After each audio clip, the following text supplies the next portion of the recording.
philosophy into practice. As busy practitioners, it's not always easy for us to find time in our day-to-day responsibilities to reflect on what we do and, more importantly, why we do it. Yet, all of us are continually faced with the need to make choices and to find ways to improve. However, we tend to overlook one of the most practical tools available to us: philosophy. A myth seems to exist among practitioners of many service-oriented fields that philosophy is the exclusive domain of a few select academicians. Given immediate concerns such as lack of time and the pragmatic nature of extension work, it's likely that such a view is shared by a large percentage of extension professionals. While the development of philosophical thought is certainly an appropriate academic activity, the application to real-life situations depends on how willing practitioners are to reflect on why they do what they do. As John L. Elias and Sharon B. Merriam, authors of Philosophical Foundations of Adult Education, state, theory without practice leads to an empty idealism, and action without philosophical reflection leads to mindless activism. Philosophy can be a tool for improving practice. However, the gap between philosophy and practice often seems impossible to close. Elias has identified 4 ways in which this distance can be lessened: 1. Explanation, 2. Criticism, 3. Direction, and 4. Imagination. For instance, philosophy can be used to explain results and process, while the experience of practice gives new insights into theory. Criticism refers to determining how well a given theory seems to fit reality. Through criticism, we can examine the mission of extension and identify some basic assumptions about the people we serve. Third, just as philosophy can serve as a guide for practice, practice can give direction to philosophy and research. Experiences in climate setting, instructional planning, and evaluation of learning provide a basis for determining the effectiveness of a theory in a practical manner and can lead to the development of researchable questions. Finally, imagination can help expand the limits of what's believed to be possible in a given situation and, as a result, make it possible to move in new directions. Everyone has a working philosophy. This philosophy is an outgrowth of the sum of our personal values, experiences, and lifestyles, and is clearly reflected in the way we function as professionals. A key, then, is to be able to articulate this viewpoint. By doing this, philosophy becomes a practical tool that can provide a rationale for certain decisions we make. In other words, a working philosophy can give us greater control over the decisions we make. How do we develop the ability to state our personal working philosophy? For our purposes, we can focus on 2 broad questions. 1. What basic beliefs do I hold about the nature of education? 2. How strongly do I hold these beliefs? Class management. Good classroom management is key to teaching a great class. It's important to be respectful of your students, and it's also important to know how to handle challenging situations and mishaps that can come up during a yoga class. When something unexpected comes up, it's important for you as the teacher to know what to do so that your students stay calm, focused, and engaged. Great yoga class management tips: begin and end on time. A simple place to start is beginning and ending your class on time. This might sound like a no-brainer, but it is surprising how many teachers start a bit late or run a few minutes over. Punctuality shows that you respect your students' time. Starting late can throw off your focus and frustrate your students. And if you run 5 or 10 minutes over, students may have to race out of the room and speed away to their next appointment, which ruins the relaxation they just created through their practice. Connect with your students. Arrive early for class so you can talk with your students. This serves many purposes. 1. You'll get to know them better. So you'll get a better understanding of what they are looking for in their practice. 3. You can find out about their injuries and or concerns before class gets started to save time. Creating a relationship with your students will help them get more out of their experience in class and will help you grow your classes and student base. Yoga classes are practiced as a group, but they are definitely a personal experience. Help facilitate each student's experience by being available to hear their needs. Get organized. Take a moment to organize the classroom right before or just as class gets started. Organizing students' mats and props will help make sure they have enough room to move without getting in their neighbor's space and will help you make sure there is enough room for you to walk around without stepping on people's personal belongings. Be in charge. Remain in charge of the class even when students talk, ask tons of questions, or your class plan gets thrown off track. Be prepared to redirect the energy back to the practice to help everyone in the group maintain their focus. For example, if students start carrying on disruptive side conversations, it may be a sign that they need more direction or assistance. A good practice is to go to them and see if you can help them directly. Practice maintaining a balance between adhering to your class plan and going with the flow. Be prepared to address any situations that arise, but don't be so loosely organized that students feel the class is unorganized and random. Expect the unexpected. Things don't always go as expected in a yoga class, and students will follow your lead when and if something unexpected does happen. With a little foresight, you can pre-plan how to face challenges with grace and ease. Think about what to do if someone passes gas in Happy Baby or cries during Savasana.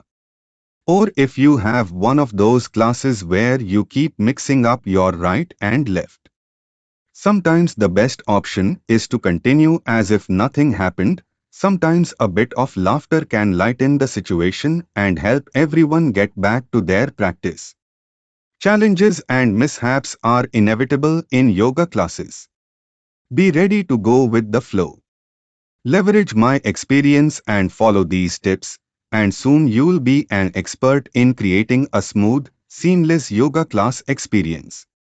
Know where you are going first. Be clear about your goal for the session. Are you teaching a workshop on the hip joint? A flow sequence building to a quick pace? A restorative class designed to create a quiet space for students to relax? Once you know exactly where you are going with the session, you'll have a path set out and deviations will be less tempting. Prepare thoroughly so that you are able to guide the students through your points. First of all, it really helps to know your material, says Leslie Kaminoff, who teaches yoga internationally and is the author of Yoga Anatomy. Sometimes questions naturally reinforce your main point. Lay the ground rules. If you let students know from the beginning what the procedure for questions should be, you'll be less likely to encounter off-topic interruptions. When you begin, explain your approach to your students. You can say what kinds of questions are appropriate. Say it right up front, he says. To do that before the issue arises is better than to say what your policy is in the moment. You might, for example, request that students hold questions unless they are feeling a specific pain or puzzlement. Or, if you are teaching a workshop where questions are more appropriate, invite students to engage in dialogue as their questions arise. Either way, make sure you are leading the conversation. Next, be sure you understand each question that your students raise. Doug Keller, author of Yoga as Therapy, suggests grasp as quickly as possible the central point of the student's question and summarize it back to the student to be sure you got it. This way, you can make clear how it fits with your main teaching and answer it in a way that reinforces your original point. The threat, Keller explains, lies in your own temptation to go off into a long or involved explanation. Avoid the temptation. Students actually appreciate direct, uncomplicated answers. Sometimes a highly specific question can be deferred to the end of class. Keller says, if the problem is personal, for example, their own unique hip condition, you can say, I will have to look more closely at exactly what is going on and offer to do that during the next pause or after class. Assert control questions sometimes indicate that you are not being clear enough. Keller says, often the deviation from the planned topic is entirely appropriate. It becomes evident that what you planned doesn't fit the general group's ability, understanding, or interest. But at other times, you will have to guide discussion back toward the path you set, which may mean not answering questions. Yang suggests, often, harnessing a rambling student is as simple as respectfully acknowledging his question and stating that time is short and there is a lot to cover, so you can address his questions after class or wait until the end if there is extra time for everyone to share. It comes down to space and boundaries, Kaminoff explains. Teachers want to be open, accepting, helpful, and responsive, but the willingness to allow for that kind of space always has to be balanced by whatever boundaries you're able to set. Teachers can get sidetracked by the unwillingness to say, well, that's very interesting, but perhaps we can deal with it after class. We need to keep this class going. Get off your mat and walk around the room in order to see what's going on in the back of the room where most new students hesitantly, and bravely, I might add, roll out their mats to practice. You must leave your mat and walk around the room. You need to see them and they need to see you. Even demonstrate next to them sometimes, smiling and giving the thumbs up. Give clear, concise alignment cues. Even advanced practitioners can benefit from the general alignment cues that help to prevent injuries to the major joints. Granted, all alignment cues don't work for every body type, but there are common injurious mistakes made by new students that need to be avoided. Keep yourself balanced as a yoga teacher. Remaining balanced and patient emotionally, physically, and mentally is essential. This allows your students to rely on your teachings consistently from week to week, day to day, and vice versa. While we aim to find balance in certain postures on the mat, there is a kind of balance that goes beyond your asana practice.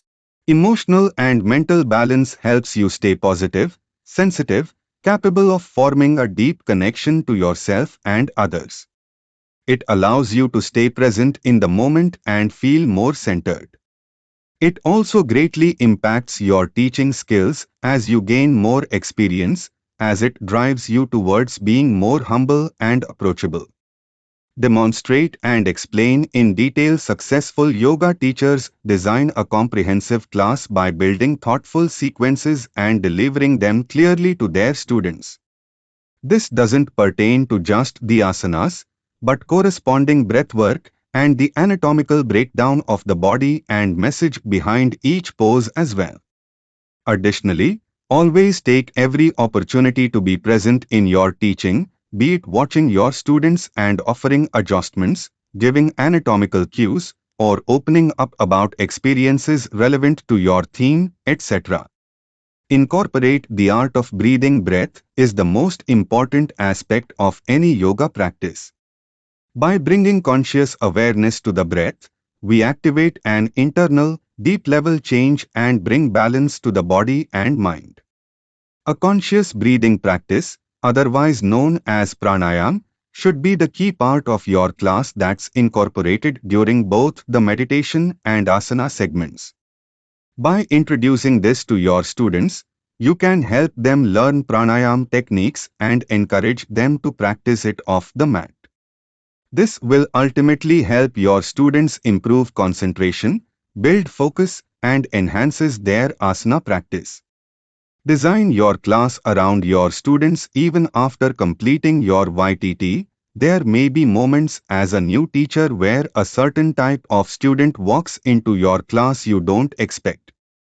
This could include a pregnant woman, a yoga beginner, someone with a specific injury, etc. Investing time into taking workshops or continued education programs will help you instruct more confidently when this individual walks into your studio. These classes or programs will help you know what adjustments or modifications are ideal to offer in each unique situation. They will also help you to design a well-rounded sequence that includes various poses for flexibility, balance, stress relief, muscle strengthening, etc.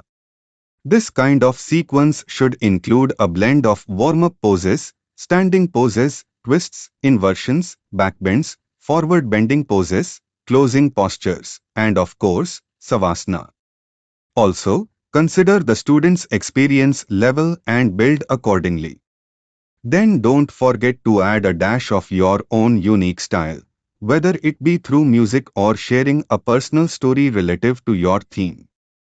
Engage in effortless communication. Teaching yoga requires you to be a great communicator. It's important to think about the ways you address your class, whether it be speaking in a tone that everyone can hear, or enunciating your words so you are well understood. This can take practice and doesn't always happen overnight, so practice teaching to your friends, family or coworkers. Eventually, you will get to a place where your communication seems unadorned and effortless. Commit fully to your own practice. Self-practice is something that distinguishes a good teacher from a great one. To hold space for an amazing yoga class, it's crucial to invest time in your own practice. Inner work and committing fully to your own practice encourages you to continuously grow in your teaching.